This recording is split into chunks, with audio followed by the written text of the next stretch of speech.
بسم الله الرحمن الرحيم. الحمد لله رب العالمين، الصلاة والسلام على سيد الأنبياء والمرسلين نبينا محمد وعلى آله وصحبه أفضل الصلاة وأتم التسليم. أما بعد، فيا عباد الله، أوصيكم وإياي أولا بتقوى الله. قال الله تبارك وتعالى في محكمه التنزيل وفرقانه المجيد: أعوذ بالله من الشيطان الرجيم، بسم الله الرحمن الرحيم. يا أيها الذين آمنوا اتقوا الله حق تقاته ولا تموتن إلا وأنتم مسلمون. وقال الله تعالى أيضا: وأن المساجد لله فلا تدعوا مع الله أحدا. صدق الله العظيم. புகழ் அனைத்தும் முழு உலகத்தையும் படைத்து பரிபாலிக்கும் ஏகவல்லவன் அல்லாஹ்வுக்கே அல்ஹம்துலில்லாஹ். ஸலாத்தும் ஸலாமும் அன்பிக்க தூதர் ஸல்லல்லாஹு அலைஹி வஸல்லம் அன்னவர்கள் மீதும் அவருடைய குடும்பத்தினர்கள் மீதும் உத்தம நபி ஸல்லல்லாஹு அலைஹி வஸல்லம் அவர்களின் உயர்வான வாழ்க்கை தன்னுடைய வாழ்க்கையில் முழுமையாக எடுத்து நடந்த அருமை தோழர்களான சஹாபாக்கள், அவர்களுக்கு பின்னால் வாழ்ந்த தாபிஊன்கள், தபஅத் தாபிஈன்கள், மேலும் மறுமை நாள் வரும் வரைக்கும் யாரெல்லாம் அல்லாஹ்வுடைய சத்தியத்துல் இஸ்லாத்தை மார்க்கமாக நடக்கின்றார்களோ அத்துணை முஸ்லிமான ஆண்கள் பெண்கள் மீது அல்லாஹ்வுடைய ஸலாத்தும் ஸலாமும் ரஹ்மத்தும் என்றென்றும் உண்டாவதாக என்று வேண்டியதன் பின்னால் இறை கட்டளை ஜும்ஆவை நிறைவேற்றுவதற்காக அல்லாஹ்வுடைய மாளிகையிலே நேர காலத்தோடு இந்த இஅ்திகாஃபுடைய நேரத்தோடு அமர்ந்திருக்கும் அல்லாஹ்வுடைய நல்லடியார்களே, உலகத்திலே வாழ்ந்து மௌத்தமை வந்தடையும் வரைக்கும் எவைகளை எடுத்து நடக்க வேண்டும் என்று அல்லாஹ் ஏவிருக்கிறானோ அவைகளை முடியுமான நம்முடைய வாழ்வில் எடுத்தும் எவைகளை விட்டு விலகிக் கொள்ளுமாறு அல்லாஹ் எச்சரித்து கண்டித்து சொல்லியிருக்கிறானோ அவைகளை முழுமையாக நம்முடைய வாழ்வில் விலகி ஒதுங்கி நடந்து கொள்ளுமாறு முதலாவதாக எனக்கும் அடுத்ததாக உங்களுக்கும் தக்வாவை கொண்டு நல்லுபதேசம் புரிந்தவனாக இன்றைய குத்பா பிரசங்கத்தை ஆரம்பம் செய்கிறேன். அல்லாஹ்வுடைய நல்லடியார்களே, முழு உலகத்தையும் அல்லாஹ் படைத்து அவன் வணங்கப்பட வேண்டும் என்பதற்காக வானத்திலே ஒரு மஸ்ஜிதை அமைத்து அந்த மஸ்ஜிதை மலக்குமார்களை கொண்டு அமல் செய்யப்படக்கூடிய இடமாக அல்லாஹ் ஆக்கி அவனை வணங்குவதற்கு அவனுக்கு ஒரு தேவை இருக்கும் என்றிருந்தால் அந்த மலக்குமார்களோடு மட்டுமே அல்லாஹ் ரப்பல் ஆலமீன் வணக்க வழிபாடுகளை நிறுத்த முடியுமாக இருந்தும் பூமியிலே அல்லாஹ் தன்னுடைய அடியார்களை உருவாக்கி அந்த அடியார்களும் என்னை வணங்க வேண்டும் என்பதற்காக, என்னை சுஜூது செய்ய வேண்டும் என்பதற்காக முதல் ஆலயமாக அல்லாஹ் ரப்பல் ஆலமீன் காபாவை அமைத்தான். அந்த காபாவை அமைப்பதற்கு முன்னால் வானத்திலே இருந்த மஸ்ஜித் மலக்குமார்களை கொண்டு எந்நேரமுமே அமல் செய்யப்படுகிறது. எந்த அளவுக்கு என்றால் அல்லாஹ்வுடைய தூதர் சொன்னார்கள் ஸல்லல்லாஹு அலைஹி வஸல்லம்: இன்ன ஃபிஸ் ஸமாஇ பைத்தன் யுஸம்மா பிபைத்துல் மஅமூர். வானத்திலே ஒரு மஸ்ஜித் உண்டு, அதற்கு பேர் பைத்துல் மஅமூர். ஒவ்வொரு நாளும் 70,000 மலக்குமார்கள் அந்த மஸ்ஜிதுக்குள்ளே நுழைகிறார்கள். நுழையக்கூடிய மலக்குமார்களில் யாரும் வெளியே வரமாட்டார்கள். எதுவரைக்கும் கயாமத்துடைய சூர் ஊதப்படும் வரைக்கும் ஒவ்வொரு நாளும் நுழையக்கூடிய 70,000 மலக்குமார்களில் ஒருவர் கூட வெளியில் வரமாட்டார்கள். அவருடைய அமல்கள் எப்படி இருக்கும் தெரியுமா? சொன்னார்கள் ஸல்லல்லாஹு அலைஹி வஸல்லம், சிலர்கள் ருக்குயிலே இருப்பார்கள், இன்னும் சிலர்கள் சுஜூதிலே இருப்பார்கள். அது மட்டும்தான் அவர்களுடைய நிலை. சுஜூத் என்றால் சுஜூது மட்டும்தான், ருக்கு என்றால் ருக்கு மட்டும்தான். அவர்களுடைய ருக்குவும் சுஜூதும் எப்படி நீளமாக இருக்கும் தெரியுமா? கியாமத்து நாளுடைய சூர் ஊதப்படும் வரைக்கும் அதே நிலையிலேயே இருப்பார்களாம். அப்படி அல்லாஹ் ரப்பல் ஆலமீன் வானத்திலே வணங்கப்படுகிறார். பூமி பார்க்கிறது, வானத்தில் அல்லாஹ் வணங்கப்படுகிறார். அதற்கு சமமானவன் தானே நானும், ஏன் என் மீது அல்லாஹ் வணங்கப்படக்கூடாது? அல்லாஹ்விடத்திலே கேட்டது, யா அல்லாஹ், வானத்தில் நீ வணங்கப்படுகிறாய், ஏன் என் மீதும் நீ வணங்கப்படுவதற்குரிய ஒரு அமைப்பை அமைக்க கூடாது. அந்த நேரம் தான் அல்லாஹ் ரப்பல் ஆலமீன் அந்த பைத்துல் மஅமூருக்கு நேராக காபாவை அமைக்கிறார். பைத்துல் மஅமூருக்கு நேராக அல்லாஹ் காபாவை அமைக்கிறார். எந்த அளவுக்கு என்றால் அல்லாஹ்வுடைய தூதர் சொன்னார்கள், லவ் கர்ர லகர்ர அலைஹா, அந்த பைத்துல் மஅமூர் இடிந்து விழுந்தால் காபாவுக்கு மேல் தான் இடிந்து விழும் என்றார்கள். ஏன் சொன்னார் என்றால், காபாவுக்கு அல்லாஹ் அந்த பைத்துல் மஅமூரை அதற்கு நேராக காபாவை அமைத்திருக்கிறார். இன் அவ்வல பைத்தின் உதிஅ லின்னாஸ், மக்களுக்காக முதலாவதாக அல்லாஹ்வால் வைக்கப்பட்ட கட்டப்பட்ட மஸ்ஜித் அதுதான் பைத்துல்லாஹில் ஹராம், காபா. அந்த காபாவை ஹஜ் செய்வதற்கு ஹாஜிமார்கள் தயாராகிக் கொண்டிருக்கக்கூடிய நேரம் இது. யாரெல்லாம் நியத் வைத்து ஏற்பாடுகளை செய்து விட்டார்களோ அவருடைய பாதையை அல்லாஹ் லேசாக்கி, ஹஜ்ஜுடைய கடமையும் லேசாக்கி, ஹஜ்ஜுல் மப்ரூராக அல்லாஹ் ரப்பல் ஆலமீன் கபூல் செய்வானாக. அல்லாஹ்வுடைய நல்லடியார்களே, ஹஜ்ஜுடைய தலைப்புக்கு நான் வரவில்லை. அல்லாஹ்வுடைய முதல் ஆலயம் காபா. ஏன் அல்லாஹ் அமைத்தார்? அவன் வணங்கப்பட வேண்டும் என்பதற்காக அமைத்தது மட்டுமல்ல, அதை பொறுப்பெடுத்தான் அல்லாஹ். எந்த இடமெல்லாம் அல்லாஹ் சுஜூது செய்யப்படக்கூடிய இடங்களாக இருக்கின்றனவோ இது மனிதர்களுடைய பொறுப்பல்ல, அல்லாஹ்வுடைய பொறுப்பு. அல்லாஹ்வுடைய பொறுப்பு. அதை கண்காணிப்பதற்கு என்று ஒரு நடைமுறை வளமை உண்டு. அதற்காக ஒரு தலைமைத்துவமும் அதற்காக ஒரு நிர்வாகமும் இருப்பது அது வளமை. அந்த காலம் முதல் இருந்தது. காபாவை நிர்வாகம் செய்தவர்கள் அப்துல் முத்தலிப் நபி அவருடைய பாட்டனார். அவர்கள் முதல் அந்த காபா அல்லாஹ்வுடைய தூதருடைய காலத்திலே அங்கே பரிபாலனம் செய்யப்பட்டது. அது ஒரு பக்கம் இருக்க, அந்த காபாவுக்கு எதிராக ஒரு கூட்டம் வந்தார்கள். அல்லாஹ்வுடைய மாளிகை என்பது எவ்வளவு ஒரு பெரும் பொக்கிஷம், அதை பொறுப்பெடுத்திருக்கிறான் அல்லாஹ் என்பதை நிரூபிப்பதற்காக அல்லாஹ் ஒரு நிகழ்வை நடத்தாட்டுகிறான். அதுதான் ஆபிரகாவுடைய யானைப்படை. 1000 யானைகள் கஅபாவை அழிப்பதற்காக வரக்கூடிய நேரம். யாருடைய காலம்? அப்துல் முத்தலிப் அவர்கள் நிர்வாக பொறுப்பிலே இருக்கக்கூடிய காலம். கஅபாவை பரிபாலனம் செய்யக்கூடிய காலம் அது. அந்த ஆபிரகாவுடைய யானைப்படை வருகிறது. எவ்வளவோ போராடினார்கள், இது அல்லாஹ்வுடைய மாளிகை விட்டுவிடு. அது மட்டுமல்ல, அப்துல் முத்தலிபுடைய சொத்துக்களை கூட அவர்கள் சூறையாடி இருந்தார்கள். அப்துல் முத்தலிப் மாளிகைக்காக, அல்லாஹ்வுடைய மாளிகைக்காக வேண்டி போராடவில்லை. அல்லாஹ்விடத்திலே அதை பொறுப்பு சாட்டிவிட்டு சொன்னார்கள், அது அல்லாஹ்வுடைய மாளிகை, அவன் பார்த்துக் கொள்ளுவான், என்னுடைய சொத்துக்களை நீ தந்துவிடு என்று கேட்டார். அன்பார்ந்தவர்களே, தடைகளை தாண்டுகிறது யானை. வாதி முஹஸ்ஸர் என்று சொல்லக்கூடிய அந்த பள்ளத்தாக்கு, மினாவில் இருக்கக்கூடிய பள்ளத்தாக்கு, அந்த இடத்திலே யானைகளை அல்லாஹ் தடுக்கிறார். அந்த யானைகள் அந்த தடையையும் மீறி வருகிறது. யாருடைய முயற்சி? யாருடைய பிடிவாதம்? ஆபிரகாவுடைய பிடிவாதம். எதை அழிப்பதற்கு? கஅபாவை அழிப்பதற்கு. அந்த கஅபா என்பது எது? அல்லாஹ் சுஜூது செய்யப்படக்கூடிய இடம். அந்த சுஜூது செய்யப்படக்கூடிய இடம் எவ்வளவு அல்லாஹ்வுடைய பொறுப்பில் உள்ளது என்பதை உணர வேண்டும் என்பதற்காக சொல்லுகிறேன். ஏன் மஸ்ஜிதுகள் இன்று சாதாரணமாக துச்சமாக நினைக்கப்படக்கூடிய காலம்.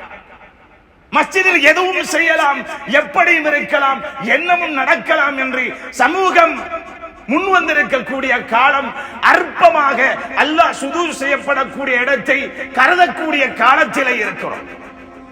நாமெல்லாம் நினைக்கக்கூடிய அளவுக்கு ஒரு தரம் குறைந்த இடமல்ல மஸ்ஜித். அல்லாஹ்வுடைய மாளிகை அது. வஅன்னல் மஸாஜித லில்லாஹ் ஃபலா ததுஉ மஅல்லாஹி அஹதா. மஸ்ஜிதுகள் என்பது அல்லாஹ் ரப்பல் ஆலமீனுக்குரிய இடம், அவனுக்கு சொந்தமானது. அவன் தவிர வேறு யாரும் அங்கே அழைக்கப்படக்கூடாது என்பது அல்லாஹ்வுடைய உத்தரவு. அல்லாஹ்வுடைய உத்தரவு. அல்லாஹ்வுடைய நல்லடியார்களே, கோடுதான் இடுவேனே தவிர எதையும் நான் வெளிப்படையாக சொல்ல வேண்டிய அவசியம் கிடையாது. ஏனென்றால் இந்த தலைப்பு அதிகமாக இருக்கிறதுனால இந்த ஆரம்பத்தில் சொல்லுகிறேன். இதை வைத்து நீங்கள் உணருங்கள் என்ன நடந்தது, என்ன நடக்க வேண்டும் என்று. அல்லாஹ் அல்லாதவர்கள் அழைக்கப்படக்கூடாத இடம் மஸ்ஜித். அல்லாஹ் மட்டும் அழைக்கப்பட வேண்டிய இடம். في بيوت أذن الله أن ترفع ويذكر فيها اسمه. அல்லாஹ் சொல்லுகிறான், அல்லாஹ்வுடைய மாளிகை இருக்கிறது. في بيوت أذن الله, அல்லாஹ்வுடைய உத்தரவு என்ன தெரியுமா? أن ترفع ويذكر فيها اسمه. அல்லாஹ்வுடைய நாமம், அல்லாஹ்வுடைய பெயர் ஞாபகப்படுத்தப்பட வேண்டும், அல்லாஹ்வுடைய பெயர் உயர்த்தப்பட வேண்டும். இதுதான் அல்லாஹ் எமக்கு தந்திருக்கும் அனுமதி. அல்லாஹ் விரும்பக்கூடிய செயல் இதுதான். மஸ்ஜிதுகளில் அல்லாஹ்வுடைய நல்லடியார்களே, ஆபிரகாவுடைய யானைப்படை தடைகள் எல்லாம் மீறி வருகிறது. அல்லாஹ்வுடைய கட்டளை என்ன? அபாபில் என்ற பறவையை கொண்டு சூரத்துல் ஃபீலிலே அல்லாஹ் ரப்பல் ஆலமீன் சொல்லி காட்டுகிறானே, அல்லாஹ் அழித்தொழித்தான். ஏன் காரணம்? அல்லாஹ்வுடைய மாளிகை. என் பொறுப்பில் இருக்கும் என்னுடைய மஸ்ஜித். மனிதர்கள் பொறுப்பல்ல, நான் பொறுப்பு. அதற்கு என்று ஒரு அழிவு ஏதும் வருமாக இருந்தால் அதற்குரிய முடிவை நானே கொடுப்பேன் என்று அல்லாஹ் எந்த இடமெல்லாம் அல்லாஹ் சுஜூது செய்யப்படக்கூடிய இடமாக இருக்கின்றனவோ, அது ஒரு குடிசையாக இருக்கட்டும், அது ஒரு குடிசையாக இருக்கட்டும், கரண்ட் இல்லாத ஒரு இடமாக இருக்கட்டும், வேறு வேறு எந்த அமைப்பும் இல்லாத ஒரு குடிசையாக இருக்கட்டும், பரவாயில்லை. அல்லாஹ் தொழப்படுகிறான் என்றால் அதற்கு பொறுப்பு அல்லாஹ். கண்ணியமானவர்களே, அவ்வளவு ஒரு பரிசுத்தமான இடமாக அல்லாஹ் வைத்திருக்கிறான் நம்முடைய மாளிகை. அல்லாஹ் விரும்புகிறான், அடியான் என்னுடைய மாளிகையோடு அடிக்கடி தொடர்பு இருக்க வேண்டும், மாளிகையோடு தொடர்பு இருக்க வேண்டும். அல்லாஹ் விரும்புகிறான்.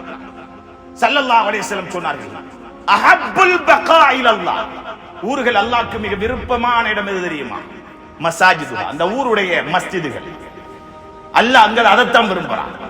அந்த ஊருக்கு ரஹ்மத்து பங்கு போடப்படக்கூடிய இடம் மஸ்ஜித். மஸ்ஜிதுகள் செழிப்பாக இருந்தால் அந்த ஊர் செழிப்பாக இருக்கும். ஏன்? அல்லாஹ்வுடைய ரஹ்மத்து பங்கு போடப்படக்கூடிய இடத்தை செழிப்பாக வைத்திருக்கிறார்கள் என்றால் அது தொழுகையை கொண்டே தவிர வேறு எதை கொண்டும் அல்ல, அமல்களை கொண்டு செழிப்பாக்குகிறார்கள் என்றால் அந்த செழிப்பாக்கியவர்கள் மஸ்ஜிதில் இருந்து அல்லாஹ்வுடைய ரஹ்மத்தை சுமந்து கொண்டுதான் வெளியில் போகிறார்கள். அவர் நடமாடும் இடம் கூட அது ரஹ்மத்துடைய இடமாக இருக்கும். ஏன்? அவர் மஸ்ஜிதோடு தொடர்பு இருக்கிறார், தொடர்போடு இருக்கிறார். ஸல்லல்லாஹு அலைஹி வஸல்லம் சொன்னாங்க, 7 பேர் அல்லாஹ் ரப்பல் ஆலமீன் நாளை மறுமையில் நிழலில்லாத அந்த மஹ்ஷரிலே அவர்களுக்கு நிழல் கொடுப்பார், அவர்களுக்கு நிழல் கொடுப்பார். அதிலே ஒருவர் யார் தெரியுமா? ரஜுலுன் கல்புஹு முஅல்லகும் பில் மசாஜித். அந்த மனிதனுடைய உள்ளம் மஸ்ஜிதுகளோடு தொடர்பாக இருக்கிறது, மஸ்ஜிதுகளோடு தொடர்பாக இருக்கிறது. மஸ்ஜித் என்றாலே ஒரு நேசம். இன்னொரு விடயமாக இருந்தாலும் மஸ்ஜிதுக்கு ஓடி வந்து விடுவார். அல்லாஹ்வுடைய தூதருடைய பண்புகளிலே உள்ள ஒரு பண்புதான், என்னதான் நிலைமைகள் மாற்றம் வந்தாலும், பிரச்சனைகளாக இருக்கட்டும், சந்தோஷமாக இருக்கட்டும், கவலையாக இருக்கட்டும், என்னலை இருந்தாலும் ஓடி வருவார்கள். ஒதுங்கும் தலம் மஸ்ஜிதாகத்தான் இருக்கு.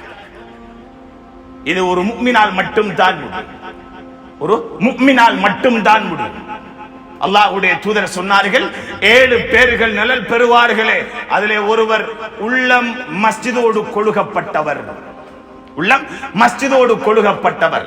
இன்னும் அல்லாஹ்வுடைய தூதர் சொன்னார்கள் ஸல்லல்லாஹு அலைஹி வஸல்லம், நீங்கள் ஒருவரை பார்க்கிறீர்கள், அடிக்கடி மஸ்ஜிதுக்கு போகிறார் வருகிறார், அடிக்கடி மஸ்ஜிதுக்கு போகிறார் வருகிறார், சாட்சி சொல்லுங்கள் அவர் ஒரு முஃமின் என்று சாட்சி. அவர் ஒரு முஃமின், ஈமானுக்கு அடையாளம்.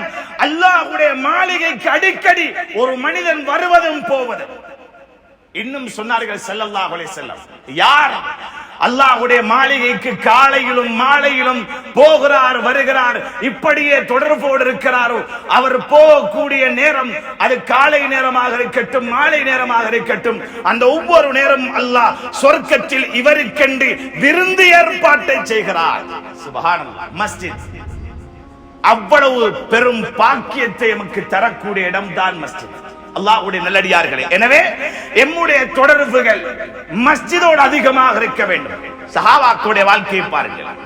என்ன பிரச்சனை வந்தாலும் சரி, என்ன சிக்கல் வந்தாலும் சரி, சஹாபாக்கள் ஒதுங்கக்கூடிய தளமாக இருந்தது மஸ்ஜித் தான். கடனாளியாக இருந்தாலும் ஒதுங்குவார் மஸ்ஜிதுக்கு. சந்தோஷம் கூடிவிட்டது, அல்லாஹ்வுக்கு நன்றி செலுத்த வேண்டும் என்றாலும் ஒதுங்குவார் மஸ்ஜிதுக்கு. காலநிலையில் மாற்றம் ஏற்பட்டு விட்டது, குடும்பத்தில் பிரச்சனை என்றாலும் ஒதுங்குவார்கள் மஸ்ஜிதுக்கு. ஏன்? மஸ்ஜித் என்பது ஒரு முஃமின் அல்லாஹ்விடம் எதையும் சாதிக்கக்கூடிய இடம், சாதிக்கக்கூடிய இடம், அல்லாஹ் விரும்பக்கூடிய செயல் நடக்கக்கூடிய இடம்.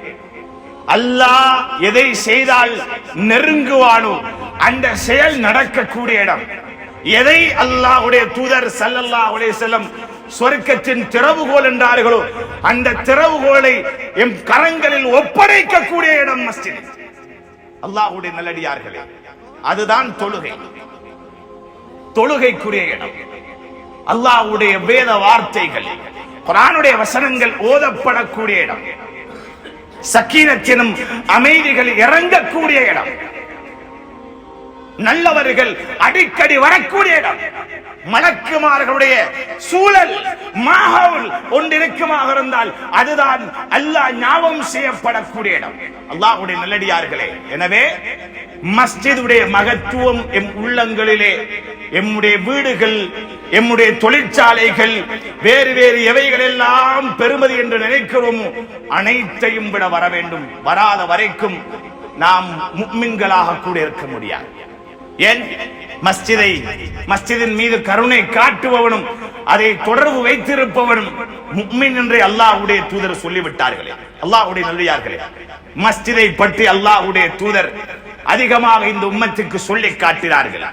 பெருமதியை உணரட்டும், உம்மத்து பெருமதியை உணரட்டும் என்பதற்காக சொல்லி காட்டினார்கள். இப்னு நுஐம்ல பதிவு செய்யப்பட்டிருக்கக்கூடிய ஒரு ஹதீஸ், அல்லாஹ்வுடைய தூதர் சொல்லுகிறார்கள், அல்லாஹ் ரப்பல் ஆலமீன் சொல்லுகிறார், இன்ன புயூதி ஃபீ அர்தி அல் மஸாஜித். பூமியில என்னுடைய வீடுகள் எது தெரியுமா? அல்லாஹ்வுடைய வீடு. அல்லாஹ் சொல்றா ஏண்ட வீடு மஸாஜித், மஸ்ஜிதுகள், நான் சுஜூது செய்யப்படக்கூடிய இடம், அது ஏண்ட வீடு. அல்லாஹ் சொல்றார், வன்ன ஸவாரி ஃபீஹா உம்மாருஹா, அது அதிகமாக சந்திக்க கூடியவர் யார் தெரியுமா? என்னுடைய வீட்டை பரிபாலனம் செய்கிறார்களே அவர்கள் தான். அல்லாஹ் எதிர்பார்ப்பார், ஏண்ட வீட்டுக்கு ஒரு பரிபாலனம் என்ற ஒன்றிருக்கும், அவர்கள் தான் அடிக்கடி சந்திப்பார்கள். அது அல்லாஹ் விரும்புகிறார். ஃபதூபா லில் ஆபிதீன், அல்லாஹ் சொல்றார், ஃபதூபா லில் ஆபிதீன், ஒரு அடியானுக்கு சுப செய்தி உண்டாகட்டும். ததஹர ஃபீ பைத்தி, தன் வீட்டில் அவர் ஒதுவெடுத்துக் கொண்டு வர்றாரு. சும்ம ஜாரனி ஃபீ பைத்தி, ஏன் வாரார் தெரியுமா? என்னை சந்திக்கிறதுக்கு வாரார். ஏண்ட வீட்டுக்கு வாரது வேற யாரையும் சந்திக்க வல்ல. அதனாலதான் மஸ்ஜிதுக்குள்ள பிசினஸ் விஷயம் பேசாதங்க, பிசினஸ் பண்ணாதங்க, அதுல பரக்கத்தே இல்லைன்றாங்க ஸல்லல்லாஹு அலைஹி வஸல்லம். ஏன் தெரியுமா? மஸ்ஜிதுகளுக்குள்ள பிசினஸ் நடக்கக்கூடிய இடம் அல்ல, அது அல்லாஹ்வை அடியான் சந்திக்க வேண்டிய இடம், அடியான் சந்திக்க வேண்டிய இடம். அல்லாஹ் என்ன சொல்றான்? யார் ஒரு அடியான் உதுவெடுத்துக் கொண்டு ஏண்ட மஸ்ஜிதுக்கு வாரார், என்னை சந்திக்க வாராரா, ஃபஹக்குன் அலல் மஸூர் அன் யுக்ரிம ஸாயிரா, சந்திக்க வர்றவரை, சந்திக்கப்படக்கூடியவர் கண்ணியப்படுத்துறது என்னுடைய கடமை என்று அல்லாஹ் சொல்லுகிறார். கண்ணியமானவர்களே, உணர்வு பூர்வமாக எடுக்கணும். அல்லாஹ்வுடைய மாளிகைக்கு தொழுக வர்றோமா, நாங்க உணரணும், ஏண்ட ரப்பு என்னை கண்ணியப்படுத்தக்கூடிய தருணம் இது, ஏண்ட ரப்பு என்னை உபசரிக்கக்கூடிய தருணம் இது. அல்லாஹ்வுடைய நல்லடியார்களே, அல்லாஹ்வுடைய தூதர் ஸல்லல்லாஹு அலைஹி வஸல்லம் சொன்னாங்க, அல் மஸ்ஜித் பைத்து குல்லி தகி, மஸ்ஜித் இருக்குதே தக்வாதாரிகளுடைய வீடு. தக்வாதாரிகள் வீடாக, தங்கும் இடமாக, கவலைகளா எந்த கட்டமாக இருந்தாலும் ஆறுதல் அடையக்கூடிய இடம் அது மஸ்ஜித் என்று அல்லாஹ்வுடைய தூதர் சொன்னார்கள். எனவேதான் இவ்வளவு பெருமதியான ஒரு மஸ்ஜித் அல்லாஹ் இந்த உம்மத்தினுடைய கைக்கு கொடுத்திருக்கிறார். ஏன்? உம்மத்தினர்களே, என்னை நீங்கள் நெருங்குவதற்கு உங்களுக்கு வேறு வழியே கிடையாது. உம்மத்தின் ஆண்களே, நீங்கள் என்னை நெருங்க வேண்டுமாக இருந்தால் நீங்கள் மஸ்ஜிதுக்குள்ளே காலை வையுங்கள். அது சாதாரணமான வாசல் அல்ல, குடிசை 2 கம்புகள் நட்டப்பட்ட வாசலாக இருக்கட்டும், அல்லது குளிரூட்டப்பட்ட வாசலாக இருக்கட்டும், எதுவாக இருந்தாலும் சரி, அல்லாஹ்வுடைய தூதர் என்ன சொன்னார்கள்? ரப்பி கஃபிர் லி துனூபி வஃப்தஹ் லி அப்வாப ரஹ்மத்திக். யா அல்லாஹ், என்ற பாவத்தை மன்னிச்சிடி, உன் ரஹ்மத்துடைய வாசலை திறந்துதா, ரஹ்மத்துடைய வாசலை திறந்துதா என்று வலது காலை எங்க வைக்கிறோம்? மஸ்ஜிதுக்குள்ள வைக்கிறோம். மஸ்ஜிதுடைய வாசல் ரஹ்மத்துடைய வாசல். திரும்பி போறோம், அல்லாஹ்வின் அஸ்அலுக மின் ஃபضلிக வ ரஹ்மத்திக். யா அல்லாஹ், உன்னுடைய அருட்கொடைகளையும் உன்னுடைய ரஹ்மத்தையும் கேட்டவர்களாக வெளியேறுகிறோம் யா அல்லாஹ் என்ற அந்த ரஹ்மத்துடைய துஆவோடு தான் வெளியேறுகிறோம். ஏன்? ரஹ்மத்துடைய வாசல் சகோதரர்களே நம்முடைய மஸ்ஜித், அல்லாஹ்வுடைய மாளிகை. எனவே தான் ஒரு முஃமின் அருளை அடைய வேண்டுமாக இருந்தால் அவன் மஸ்ஜிதுக்குள் காலை வைத்தாக வேண்டும். அல்லாஹ்வுடைய இரக்கம் அங்கே உண்டு. எனவே அப்படியான பெருமதியான மஸ்ஜிதை நிர்வாகம் செய்வதற்கு என்ற ஒரு நிர்வாகம் அவசியம். ஏன் காரணம்? அல்லாஹ்வுடைய உம்மத்தினுடைய கையில் அல்லாஹ்வுடைய தூதர் பொறுப்பாக எத்தனையோ விடயங்கள் கொடுத்தார்கள். அதிலே ஒன்றுதான் சகோதரர்களே அல்லாஹ்வுடைய மாளிகை என்ற மஸ்ஜித். அல்லாஹ்வுடைய தூதர் பொறுப்பு கொடுத்த ஒன்றுதான். அல்லாஹ்வே பொறுப்பு கொடுத்திருக்கிறார். இந்த அல்லாஹ்வுடைய மாளிகையை பரிபாலனம் செய்வது அதற்கென்று ஒரு தகுதி உண்டு. அந்த தகுதி உடையவர்கள் பொறுப்பேற்றே ஆக வேண்டும். அல்லாஹ்வுடைய மாளிகைக்குள் நலவுகள் நடக்கப்பட வேண்டும். எப்படி மஸ்ஜிது நபவிக்குள்ளே அல்லாஹ்வுடைய தூதர் நிர்வாகத்தை நடத்தி காட்டினார்களோ, அவர்களுக்கு பின்னால் குலபாக்கள் நடத்தி காட்டினார்களோ, அது போல நாமும் எம்முடைய ஊர்களிலே இருக்கும் அல்லாஹ்வுடைய மாளிகையை நிர்வாகம் ஒரு தகுதியான நிர்வாகத்தை தெரிவு செய்து அவருடைய கரத்திலே ஒப்படைக்கப்பட்டு அவர்கள் அந்த ஊரை ஈமானிய ஊராக, பாவங்கள் ஒழிக்கப்பட்ட ஊராக, மஸ்ஜிதுகளுக்குள் நலவு நடக்கப்படக்கூடிய இடமாக அமைப்பது அந்த நிர்வாகத்துடைய பொறுப்பு. அதை சுமப்பதற்கு என்று தகுதி உள்ளவர்கள் இருக்கிறார்கள். அவருடைய கையில் தான் அது ஒப்படைக்கப்படவும் வேண்டும். மிக பெரும் கவலையான செய்தி என்ன தெரியுமா? உம்மத்தினுடைய பொறுப்பை கையில் எடுப்பவர்கள், இது உம்மத்தினுடைய பொறுப்பு, கேள்வி கணக்கு உண்டு என்பதை மறந்து அதிகமானவர்கள் நிர்வாகம் செய்தும் விட்டார்கள், கபர்களுக்கும் போய்விட்டார்கள். மஸ்ஜிதுடைய நிர்வாகம் மட்டுமல்ல, வேறு வேறு சங்கங்களாக இருக்கட்டும், ஊருடைய அனைத்துமே அல்லாஹ் கொடுத்த அமானிதங்கள் தான். அமானிதம். ஒரு பொறுப்பு கொடுக்கப்பட்டால் முதலாவது உணர வேண்டும் என்ன தெரியுமா? அல்லாஹ் என் கரத்துக்கு அமானிதம் ஒப்படைத்திருக்கிறான். அமானிதம் என்றால் என்ன? அந்த அமானிதம் என்றால் பாதுகாக்கவும் வேண்டும், திரும்ப நாம் கையளிக்கவும் வேண்டும். இதுதான் அமானிதம். அதை பற்றி அல்லாஹ் நாளை மறுமையிலே விசாரிக்கவும் இருக்கிறார். அல்லாஹ்வுடைய நல்லடியார்களே, எனவே அந்த அமைப்பிலே உள்ள ஒன்றுதான் அல்லாஹ்வுடைய மாளிகையின் நிர்வாகம். மிக தேவையான ஒரு கட்டத்திலே இருக்கிறோம். உங்களுடைய ஊருக்கு ஒரு நிர்வாகம் தேவை. இதற்கு முன் எத்தனையோ நிர்வாகங்கள் இந்த ஊரை நிர்வாகம் செய்தார்கள், மஸ்ஜிதை நிர்வாகம் செய்தார்கள், பல நலவுகளை உண்டாக்கினார்கள், பல முன்னேற்றங்களை உண்டாக்கினார்கள். அதுபோல இருந்த நிர்வாகமும் பல முன்னேற்றங்களை உண்டாக்கி இருக்கிறார்கள், முடியுமான அளவு செய்திருக்கிறார்கள். சில வேளைகளில் அவர்கள் தவறு இருந்திருக்கலாம், அல்லாஹ் அவர்களை மன்னிக்க வேண்டும். இதற்கு பின்னும் ஒரு நிர்வாகம் தேவை. அந்த நிர்வாகம் எப்படி அமைய வேண்டும் என்பதுதான் இந்த இடத்திலே மிக தேவையானது. அடிக்கடி ஞாபகப்படுத்தப்படக்கூடிய விடயம் தான் நிர்வாக தேர்வு என்றால் அல்லாஹ்வுடைய தெளிவான ஒரு வார்த்தை இருக்கிறது, வசனம் இருக்கிறது. அந்த ஒரே வசனத்திலே அல்லாஹ் சொல்லி முடித்து விட்டான், இன்னமா யாமுரு மசாஜிதல்லாஹ்.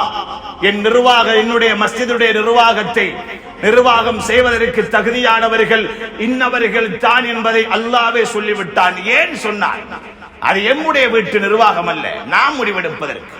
அது அல்லாஹ்வுடைய வீட்டு நிர்வாகம். அவன் தான் முடிவு கொடுக்க வேண்டும், அவன் தான் தகுதியானவர்களை சொல்ல வேண்டும். நாம் ஒரு கம்பெனி நடத்துறோம், அந்த கம்பெனியை நடத்துறதுக்கு வேறு யாருக்கிட்ட போய் கேட்க மாட்டோம். நாம் எம்முடைய கம்பெனி, அதற்கென்று யார் மேனேஜர், யார் செக்ரட்டரி, அடுத்தடுத்த கட்டங்கள்ல எப்படிப்பட்டவங்களை நாங்க உள்வாங்கணும் என்ற விடயங்கள் எல்லாம் முடிவெடுப்பார் யார்? அந்த ஃபேக்டரிக்கு, கம்பெனிக்கு சொந்தக்கார். அது மாதிரி அவரும் பல சட்டங்களையும் சொல்லுவார். இந்த அமைப்பில் தான் அமைய வேண்டும். இது அல்லாஹ்வுடைய மாளிகை, அல்லாஹ்வுடைய மாளிகை. சொர்க்கத்தை பெற்று தரக்கூடிய இடம். இதற்கென்றும் அல்லாஹ் சட்டம் சொல்லி இருக்கிறார். அந்த தகுதி உள்ளவர்கள் மட்டும் தான் கையில் எடுக்க முடியும். தகுதி இல்லாதவர்கள் ஒதுங்க வேண்டும். தகுதி உள்ளவர்கள், இது அரசியல் அல்ல, வேறு வேறு அமைப்புகள் அல்ல, அல்லாஹ்வுடைய மாளிகை. இதற்கு என்று அல்லாஹ் சொல்லக்கூடிய தரம் இல்லாதவர்களை ஊர் மக்கள் நிர்வாகம் என்று அமர்த்தினால் கூட முழு ஊர் மக்களும் அல்லாஹ்விடம் பதில் சொல்லியே ஆக வேண்டும். அல்லாஹ் என்ன சொல்லுகிறான்? அல்லாஹ் சொல்லக்கூடிய தகைமைகள், இன்னமா யாமுரு மசாஜித் அல்லாஹ், அல்லாஹ்வுடைய மாளிகை நிர்வாகம் செய்யக்கூடியவர்கள் எல்லாம் எப்படி இருப்பார்கள் தெரியுமா? மன் ஆமன பில்லாஹ், முதலாவது ஈமான், ஈமான்தாரியா இருக்கும். வல் யௌமில் ஆகிர், அல்லாஹ்வை நம்புறது மட்டுமல்ல, மறுமையை நம்ப வேண்டும். மறுமையை நம்பினாத்தான் மறுமையுடைய தண்டனைகளை பயப்படுவார். அமானிதத்தை எடுத்து மோசடி செய்யக்கூடிய நேரம் மறுமை ஞாபகம் வரும். ஏன்? ஸிராத்துல் முஸ்தகீம் பாலத்தினுடைய வலதிலும் இடதிலும் இரண்டு நிற்கும். ஒன்று தொழுகை, இன்னும் ஒன்று அமானிதம். இன்னும் ஒரு ரிவாயத்தி உறவு முறை இருக்கும், இன்னும் ஒரு பக்கம் அமானிதம் இருக்கும். ஐன ஹுகூகி, என்னுடைய உரிமைகள் எங்கே என்று கேட்கும். உரிமைகளை நிறைவேற்றப்படவில்லை என்றால் அந்த அமானிதம் நரகத்திலே தள்ளிவிடும் என்று சொன்னார்கள் ஸல்லல்லாஹு அலைஹி வஸல்லம். அல்லாஹ்வுடைய நல்லடியார்கள், அப்படியான ஒரு அமானிதம் தான் அல்லாஹ்வுடைய மாளிகை நிர்வாகம். யார் பயப்படுவார்? மறுமை நம்புவோர் பயப்படுவார். அல்லாஹ்வுடைய நம்பிக்கையில் பூர்த்தி இருக்க வேண்டும். எது வந்தாலும் அல்லாஹ்வுடைய முடிவு. ஊரில் சில பிரச்சனைகள் வரலாம், அசம்பாவிதங்கள் நடக்கலாம். ஈமான் இல்லாத வார்த்தை ஒருவன் பேசுகிறான் என்றால் அந்த மனிதன் அல்லாஹ்வுடைய நிர்வாகத்துக்கு, அல்லாஹ்வுடைய மஸ்ஜித் நிர்வாகத்துக்கு தகுதி இல்லாத, மறுமையுடைய பயம் இல்லை என்றால் அல்லாஹ்வுடைய மாளிகை நிர்வாகத்துக்கு தகுதி இல்லாதவர் அவர். அடுத்த விஷயம் அல்லாஹ் சொல்லுகிறான், தொழுகை நிலைநாட்டக்கூடியவராக இருக்க வேண்டும். தொழுகை இல்லாதவருடைய கையிலே அல்லாஹ்வுடைய மாளிகை பொறுப்பு கொடுத்து விடாதீர்கள். மிக பெரும் அநியாயம். ஃபஜ்ருடைய தொழுகைக்கு அவர் வர வேண்டும், தொழுகை சரியாக நிறைவேற்ற வேண்டும், அல்லாஹ்வுடைய தொடர்பிலே அவர் சரியாக இருக்க வேண்டும். அப்படியானவர் தான் அல்லாஹ்வுடைய மாளிகை நிர்வாகத்துக்கு தகுதி.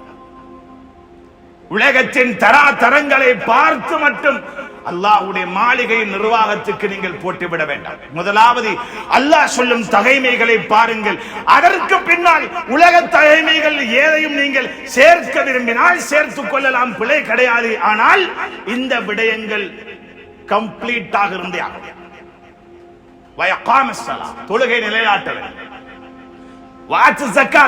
ஜக்காத் கொடுக்கக்கூடியவராக இருக்கும். அவர் ஜக்காத்தை நிறைவேற்றக்கூடியவராக இருக்கணும். கஞ்சனா இருந்திடக்கூடாது. ஜக்காத் கடமையாகியும் அதை பதுக்கி வைத்து தனக்குள் வைத்திருப்பவர் நிர்வாகத்துக்கு தகுதி இல்லாத. ஏனென்றால் கஞ்சர்கள் நிர்வாகத்தில் இருப்பார்களாக இருந்தால் நலவு நடக்காது. எத்தனையோ நிர்வாகத்தை பார்த்து கொண்டுதான் பேசுவோம், பார்த்து கொண்டு பேசுவோம். எத்தனையோ நிர்வாகங்கள், ஏழைகள் அந்த ஊர்களிலே இருக்கிறார்கள், கஷ்டவாளிகள் இருக்கிறார்கள். தன்னுடைய இடத்தில் வைத்துதான் சிந்திக்கிறாரே தவிர அவர் ஏழைகளின் இடத்துக்கு அவர் இறங்கி சிந்திக்கவில்லை, கஞ்சத்தனப்படுகிறார். அப்படியான கஞ்சர்களை போட்டால் ஏழைகள் என்றும் கண்ணீரோடு தான் இருப்பார்கள். அதனால் ஜக்காத்தை நிறைவேற்றக்கூடியவர்களை தெரிவு செய்ய. வலம் யக்ஷ இல்லல்லாஹ், கடைசியா அல்லாஹ் சொல்றார், என்னை தவிர வேறு யாரையும் பயப்படக்கூடாது. அல்லாஹ்வுடைய பயம் மட்டும் இருக்க வேண்டும். நான் இப்படி செஞ்சுட்டா அவர் அப்படி சொல்லிடுவாரு, அவர உறவு துண்டிக்கப்பட்டுருமே, கோல் பண்ணிட்டாரு, நான் இப்படி செய்யலண்டா அப்படி இப்படி நீதம் செலுத்த மாட்டார். எப்போது அல்லாஹ்வை பயப்படவில்லை என்றார். அல்லாஹ்வுடைய நிர்வாகத்துக்குள்ளே மாளிகை நிர்வாகி என்று நீங்கள் அமர்த்தப்பட்டால் அல்லாஹ்வை தவிர வேறு யாருக்கும் பயப்பட. என் பெருமானார் ஸல்லல்லாஹு அலைஹி வஸல்லம் நீதம் செலுத்தினார்களே, என் மகள் ஃபாத்திமா திருடினாலும் அவளின் கரத்தையும் வெட்டுவேன் என்று அந்த நீதம் இருக்க வேண்டும். அல்லாஹ்வை தவிர வேறு யாருக்கும் பயப்படக்கூடாது. உமர் ரலியல்லாஹு செய்தார்களே ஆட்சி, அவர்கள் நிர்வாக பொறுப்பை நிறைவேற்றினார்கள். அது போன்ற தைரியசாலிகள், உண்மையான ஆண்கள் பொறுப்பெடுக்க வேண்டும். பக்க சார்பானவர்கள் உள்ளால இருந்த இரண்டு மசூரா பண்ணக்கூடிய நடக்குதா இல்லையா? கோழைகள். அந்த நிர்வாகிகளை நாம் சொல்லுவோம் கோழைகள் என்று. எல்லாம் சேர்ந்து உண்டா மசூரா பண்ணி முடிஞ்சாச்சு. வெளியில போய் இன்னொரு பொக்கட் மசூரா வைப்பா, இன்னொரு மசூரா வைப்பா. அதுக்குள்ளுக்கே ஒரு எதிர்ப்பு. உள்ளங்கள் ஒன்றுபடாமல் உங்களால் ஒரு நிர்வாகம் நடத்த முடியாது. உள்ளங்களுக்கு மத்தியில் பிளவுபடுத்தக்கூடியவர்கள் நிர்வாகம் தெரிவு செய்யப்பட்டதன் பின்னாலும் உருவாக்கப்பட்டால் கூட அவர்களை நீங்கள் அடையாளம் கண்டு நீக்கப்படுவது உங்களுடைய பொறுப்பு. நீக்கப்பட வேண்டும் அவர்கள். ஏன் காரணம்? நம்முடைய வீட்டு நிர்வாகம் அல்ல, அல்லாஹ்வுடைய வீட்டு நிர்வாகம். நீதமாக நடக்க வேண்டும். நலவுகள், அல்லாஹ்வுடைய வேத வார்த்தைகள் அனைவருடைய காதுகளுக்கும் எட்டி வைக்கப்பட வேண்டும். அதிகமாக நினைத்திருக்கிறார்கள் நிர்வாகம் என்றால் மஸ்ஜித கட்டியாச்சு, ஷேடரை போட்டாச்சு, டைல்ஸ புடிச்சாச்சு, அட்டாச் பாத்ரூம் கட்டியாச்சு, ஹவுல் எல்லாம் வித்தியாசமா கட்டியாச்சு, அது என்னென்னமோ எல்லாம் செஞ்சு முடிச்சாச்சு, நிர்வாகம் செஞ்சுட்டோம். அல்லாஹ் இத கேட்க போறல. உன்னுடைய கரத்துக்கு நிர்வாகம் வந்ததன் பின்னால் எத்தனை ஈமான்தாரிகளை நீ உருவாக்கினாய், எத்தனை தொழுகையாளிகளை உருவாக்கினாய். தாவத்துடைய பணிக்கு கூட சில நிர்வாகம் தடையாக இருக்கிறது. அது அவர்களுடைய பொறுப்பு. சில ஊர்களில் நிர்வாகிகளே சேர்ந்து வீடு வீடாக போவார்கள் தொழுகை இல்லாதவர்களை தேடி. இது நிர்வாகத்துடைய பொறுப்பு. உருவாக்குங்கள் தொழுகையாளிகள். ஹலால் ஹராம் பேணுதல் இல்லாதவங்களை தூக்கி நீங்க போட்டீங்க என்று வைங்க, ஊரே நாசம் நடக்குது. வட்டியில பேணுதல் இல்லை. வட்டி கொடுக்கல் வாங்கல் செய்கிறார், மோசடி வியாபாரம் செய்கிறார், கள்ள வியாபாரம் செய்கிறார், அளவ நிறுவையில மோசடி செய்கிறார், பொய் சொல்லி வியாபாரம் செய்கிறார், அநியாயமா வியாபாரம் செய்கிறார், சொத்து அபகரிச்சவரி. இப்படியானவங்க எல்லாம் தூக்கி போட்டா சரியா? இதா சலுஹர் ரஅஸ் ஃபலைஸ அலல் ஜஸதி பஅஸுன். உமர் இப்னு அப்துல் அசீஸ் ரஹ்மத்துல்லாஹி காலம். அவருடைய ஆட்சியே ஒரு நீதமான ஆட்சி. நீதமான ஆட்சி. ஓநாயும் ஆடுகளும் உண்டாக மேய்ந்தது ஒரு காலம் என்றால் யாருடைய காலம்? உமர் இப்னு அப்துல் அசீஸ் ரஹ்மத்துல்லாஹுடைய காலம். அவர் என்ன சொன்னார்கள்? வந்து சமூகம் பார்க்கிறார்கள், இது என்ன தலைவர் அவர்களே, அமீர் அவர்களே, ஓநாயும் ஆடு சேர்ந்து மேய்தே. அப்ப சொன்னாங்க, இதா சலுஹர் ரஅஸ் ஃபலைஸ அலல் ஜஸதி பஅஸுன். தலை சீராகினா உடம்புல என்ன பிரச்சனை இருக்குன்னு கேட்டார்.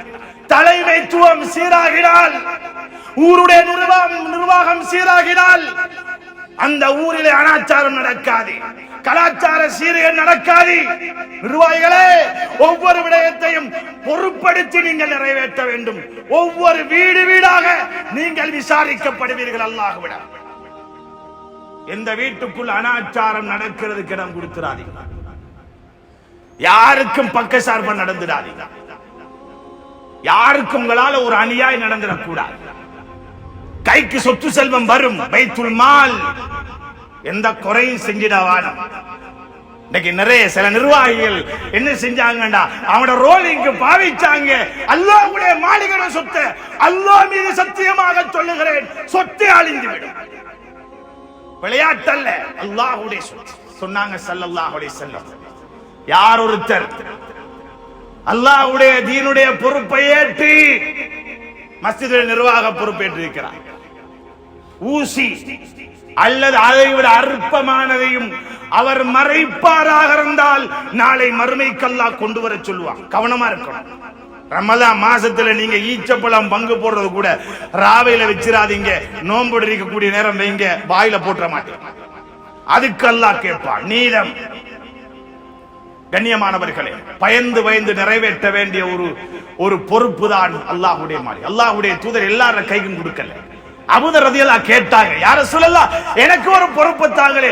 ஸல்லல்லாஹு சொன்னாங்க, அபூதரே, இன்னக வஈஃப் வ இன்னஹா அமானா. நீ பலகீனமான, உன்னாலே சுமக்க முடியாது. எனக்கு தெரியும் உன்னால செய்ய முடியாது, நீ பலகீனம். உள்ள மிருதுவானவன், பலகீனமானவன். இது அமானிதம் அபூதரே, அல்லாஹ்வுடைய தூதர் சொல்லிக் கொடுத்தாங்க. அதனால நபி அவங்க சொன்னாங்க, நாங்க கேட்கிறவங்களுக்கும் கொடுக்க மாட்டோம், ஆசைப்படுறவங்களுக்கும் கொடுக்க மாட்டோம், கேட்டவனும் செய்ய மாட்டான், ஆசைப்படுறவனும் சரியா நிறைவேற்ற மாட்டான். இஹ்லாஸ் மிக முக்கியம். தெரிவு செய்யப்பட்டால் நிர்வாக ஊர் மக்களுடைய பொறுப்பு, நான் மேல சொன்ன மாதிரி தகுதியாளவங்களை தெரிவு செய்ய, உலமாக்களை மதிக்கிறவங்க. என்ன உலமாக்களை வச்சு அரசியல் நடத்துறவங்களே அல்ல. சில நிர்வாகம் சில பகுதிகளில் தலைவர் கண்ணாலதான் செய்ப்பார், அதற்கு எழுப்பி நிக்கணும். அந்த அளவுக்கு ஒரு அரசாங்கம் நடக்குது. அரசாங்கம் அல்ல, அல்லாஹ்வுடைய மாளிகை நிர்வாகம். உலமாக்கள், முஅத்தின்கள், மஸ்ஜிதில் பணி செய்யக்கூடியவர்கள் கண்ணியங்களை புரிந்து நடந்து கொள்ளுங்கள். எம் பெருமானார் ஸல்லல்லாஹு அலைஹி வஸல்லம் தொடர்ச்சியாக மஸ்ஜிதை கூட்டக்கூடிய ஒரு பெண்மணியை அல்ல, அடிக்கடி வருவார்கள், துப்புரவு செய்வார்கள். அப்படியான ஒரு பெண்மணி சில நாட்கள் காணவில்லை. கேட்டாங்க, எங்க அந்த பொம்பளை காணல? சொன்னாங்க, சஹாபாக்கள் யார ரசூலல்லாஹ் அங்க மௌத்தா போயிட்டாங்க, நாங்க அடக்கிட்டோம். ஏன் எனக்கு சொல்லாம நீங்க செஞ்சீங்க? அவங்களோட கபரை காட்டுங்க, அல்லாஹ்வுடைய தூதருக்கு காட்டப்பட்டது. அங்கே அல்லாஹ்வுடைய தூதர் தொழுதார்கள் அந்த பெண்ணுக்காக என்று சரித்திரம் சொல்லவில்லையா? மதித்தார்கள். மஸ்ஜிதின் காதிம், வேலையால், தொடக்கிறவர, கூட்டவர அல்லாஹ்வுடைய தூதர் இவ்வளவு மதித்தார்கள் என்றால், மஸ்ஜிதுடைய இமாம், மஸ்ஜிதுடைய அதற்கு பதிலாக போடப்பட்ட இமாம், மஸ்ஜிதுடைய முஅத்தின் மதிக்கப்பட வேண்டுமா இல்லையா? ஊர் மக்களே, மதிக்கிறவங்களை தெரிவு செய்ய, மதிக்கிறவங்களை தெரிவு செய்ய. உலமாக்கள் மஸ்ஜிதுகளில் கண்ணியப்படுத்துவது மிக குறைவாகிவிட்டது. அழுகிறார்கள், மறைவாக உள்ளங்கள் நோவடிக்கப்படுகிறார்கள். அந்த நிலைமை வந்துடக்கூடாது. இந்த உம்மத்தின் வழிகாட்டிகள் அவர்கள். இந்த உம்மத்துக்காக வேண்டி தன் குடும்பங்களை விட்டு மாத கணக்கு மஸ்ஜிதுகளிலே இருக்கிறார்கள். உங்கள் பிள்ளைகள் முகத்தை பார்ப்பதுதான் அவர்கள் அதிகம். தான் பெற்றெடுத்த பிள்ளைகளே மாதத்துக்கு 3-4 நாட்கள் தான் பார்க்கிறார்கள். உங்க பிள்ளைய பார்க்கிறாங்க. ஒவ்வொரு நாள் மதரசா வருகிறது, பிள்ளைய தண்டை புள்ள மாதிரி பார்த்து அனுப்புறாங்க. அன்பாக நடந்து கொள்ளும், கடினமாக நடந்து விடாது. அப்படியான நிர்வாகத்தை தெரிவு செய்யுங்கள் மக்களே. நிர்வாகியாக அமர்த்தப்பட்டாலும் அந்த விடயத்தில் மிக கவனம். இப்படி எல்லாம் இருக்குன்னா நாம் எப்படி வாப்பா நிர்வாகத்துக்கு வாரதுன்னு பயப்படுறாதீங்க. அல்லாஹ் தெரிவு செய்து விட்டார் உங்களை என்றார். நிர்வாகிகள் தெரிவு செய்து விட்டார். சொன்ன முறைப்படி நாம நடந்துட்டோம், எந்த பிரச்சனையும் கிடையாது. உங்களுக்குரிய கண்ணியமே வேறு. அல்லாஹ்வுடைய தூதர் சொன்னார்கள், இன்னமா மசாஜித் ஹும் அஹ்லுல்லாஹ். அல்லாஹ்வுடைய மஸ்ஜிதை நிர்வாகம் செய்யவர்கள் அல்லாஹ்வுடைய குடும்பம். கண்ணியம் இருக்கிறது, கண்ணியம் இருக்கிறது. சரியாக நிறைவேற்றினார். தெரிவு செய்யப்பட்டா சந்தோஷமா செய்யுங்க, பயந்து பயந்து செய்யுங்க. அல்லாஹ்வுடைய குடும்பத்தை சேர்ந்தவன் நான் என்று செய்யுங்க. அவன் சொன்னாங்க, வைஸத்தி வ ஜலாலி, அல்லாஹ் சொல்றான், என் கண்ணிய மகத்துவத்தின் மீது ஆணையாக, வைனில் அஹம்மு பி அஹ்லில் அர்தி அதாபா, பூமியுடையவர்களுக்கு நான் ஒரு தண்டனை இறக்க பார்க்கிறேன். அந்த நேரத்தில் நான் முதலாவது வைதா நலர்து இலா உம்மாரி பைத்தி, என் மஸ்ஜிதை நிர்வாகம் செய்யறவங்களை நான் பார்ப்பேன். அந்த ஊரை சரியா செய்யறாங்களா? 3 பேர் அல்லாஹ் பார்ப்பான். ஒண்டி முதலாவது பார்க்கிற நிர்வாகம். ஏன்னா அவ்வளவு முக்கியம் அவங்க அல்லாஹ்வுடைய பார்வை. அவ்வளவு பெருமதியா இருக்கணும். அவங்க முதலாவது அல்லாஹ் பாப்பா, மஸ்ஜிதுடைய நிர்வாகத்தை பாப்பா. அந்த ஊருடைய பார்த்துட்டானா நல்லா நடத்துறாங்க, அன்னைக்கு ஓகே, அல்லாஹ் டிக்க போட்டுருவான். சரி, அடுத்தது யாரு? வலல் முத்தஹாப்பீன ஃபிய, எனக்காக நேசம் வைக்கிறான். வலல் முஸ்தக்ஃபிரீன பில் அஸார், சஹருடைய நேரத்தில் இஸ்திக்பார் செய்கிறார்களா? அப்படியானவர்கள் மூவரையும் பார்த்து அந்த ஊருக்கே நான் தண்டனை இறக்காமல் திருப்பி விடுவேன் என்று அல்லாஹ்வே சொல்லுகிறான். அல்லாஹ்வுடைய நடிகார்களே, அந்த தரம் மிக்க நிர்வாகமாக ஒரு நிர்வாகம் உருவாக வேண்டும் உங்களுடைய ஊருக்கு. மாஷா அல்லாஹ், பல நலவுகளை நடத்தாட்டிய நிர்வாகம் இது. நடத்தாட்டிய நிர்வாகம். ஊர் மக்கள், பழைய நிர்வாகிகள் கபர்களுக்கு போயும் விட்டார்கள். பலர்கள் நலவுகளை நடத்தாட்டியவர்கள். அதுபோல வரக்கூடியவர்களும் உங்களால் நலவுகள் நடக்க வேண்டும். ஊருக்கு, சமூகத்துக்கு நலவு நடக்க வேண்டும். தெரிவு செய்யப்பட்டால் இஸ்திகாரா செய்து அல்லாஹ்விடத்திலே பொறுப்பை சாட்டிவிட்டு இந்த பொறுப்பை அமானிதமாக எடுக்கிறேன் என்று நீங்கள் உங்கள் கரங்களிலே ஏந்திக் கொள்ளுங்கள். நிச்சயமாக அல்லாஹ் ரப்பல் ஆலமீன் உங்களை வீணாக்க மாட்டான். எனவே வல்லவன் அல்லாஹ் மனிதனுடைய பாவங்களை மன்னித்து அவன் விரும்பக்கூடிய நல்லடியார்களின் கூட்டத்தில் மனிதரையும் சேர்த்தல்வனாக. யா அல்லாஹ், நம்முடைய இந்த மஹல்லாவுக்கு ஒரு நிர்வாகம் தேவையால், மாளிகை நிர்வாகம் செய்யக்கூடியவர்கள் நமக்கு தேவையால், நீதமானவர்கள் தேவையால், அப்படியானவர்களை நமக்கு தெரிவு செய்து தந்துவிடியால், உனக்காக வேண்டிய நிர்வாகம் செய்யக்கூடியவர்களை தந்துவிடியால், இந்த பூமியில் இருக்கக்கூடிய அனைத்து மஸ்ஜிதுகளையும் புரிந்து கொள்ளியால், எங்கெங்கே மஸ்ஜிதுகளில் நிர்வாகம் எனும் பேரில் அனாச்சாரம் நியாயம் இல்லாமல் அநியாயம் நடக்குது அல்லாஹ், அவர்களுக்கு நீ நேர்வழி காட்டிவிடு யா அல்லாஹ். அவர்களை உன்னை பயந்து நடக்கக்கூடிய ஆக்கிவிடு யா அல்லாஹ். அமானிதம் என்ற பொறுப்பை நான் சுமந்திருக்கிறேன் என்ற உணர்வை கொடுத்து உன்னை பயந்து நிர்வாகம் செய்யக்கூடிய ஆக்கிறியா அல்லாஹ். பூரா உலக முஸ்லிம்களை மன்னிப்பாயா, இஸ்லாத்தை முஸ்லிம்களையும் பாதுகாத்திரியா அல்லாஹ். எங்கெங்கே முஸ்லிம்களுக்கு இதனால் சூழ்ச்சி நடக்குது அனைத்தையும் முறியடித்திரியா அல்லாஹ். முக்கியமாக அந்த காசாவுடைய மக்களுக்கு நீ உதவி செய்தியா அல்லாஹ். உன்னுடைய உதவி விசாலமானது யா அல்லாஹ். உன்னுடைய வேகமான உதவி அவர்களுக்கு கொடுத்து அவர்களுக்கு நீ ஈரேற்றம் கொடுத்திரியா அல்லாஹ். எம் அனைவருடைய முடிவை நல்லதாக ஆக்குவாயா. லா இலாஹ இல்லல்லாஹ் முஹம்மது ரசூலுல்லாஹ் என்ற கலிமாவுடைய முடிவை ஆக்கி நரகை விட்டும் பாதுகாத்து மேலான ஜன்னத்தில் ஃபிர்தௌஸை அனைவரையும் ஒன்று சேர்ப்பாயாக. ஆமீன் ஆமீன் யா ரப்பல் ஆலமீன். வ ஆகிரு தஅவானா அல்ஹம்துலில்லாஹி ரப்பில் ஆலமீன்.